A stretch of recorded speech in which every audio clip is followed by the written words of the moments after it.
Chapter 10. The Kinsman Redeemer.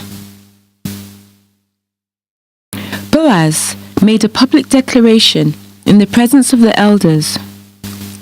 He took it upon himself to restore the family of Elimelech.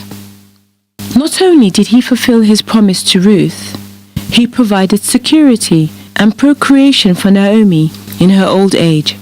His marriage to Ruth ensured that the Elimelech family would continue and his position at the city gate would be maintained. The elders of the city were very pleased at the outcome of the meeting.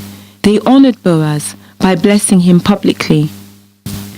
There are certain actions that certainly distinguish men from the boys. He showed that he was an extraordinary, honorable, and godly man. The elders blessed the union between Boaz and the extraordinary Moabitess woman, Ruth. They prayed that Ruth would become a fruitful vine in her husband's house. All the nations of Israel descended from them. They asked the Lord to make Ruth like Rachel and Leah. They built up the house of Israel. They prayed that his house would be like the house of Perez, whom Tamar bore to Judah. Genesis 30, verses 1 to 30. This was another Levirate marriage, including a foreigner. The elders prayed that Boaz's blessings would resound in Ephratah and Bethlehem. They prayed generational blessings upon the newlyweds. May your house be like the house of Perez, whom Tamar bore to Judah. Perez was the first king of David's ancestors mentioned in this story. He was the legitimate son of Judah and his son-in-law Tamar. Genesis 38, 1 to 30. Though the circumstances between Judah and Tamar were far from ideal, it is there to show the world that God can use far from perfect circumstances to bring about his purposes.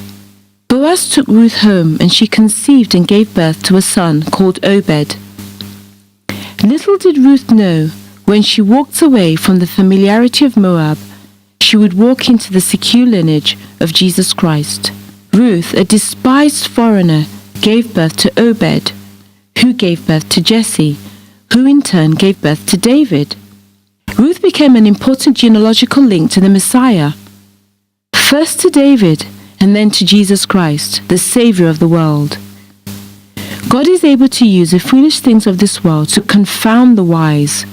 Who would have thought that Rahab, in Joshua verse 2, a prostitute and a Canaanite, would also be found in the lineage of the King of Glory, Jesus Christ? The grace of God not only saved her, but elevated her. Rahab, like Ruth, recognized the supremacy of Israel's God.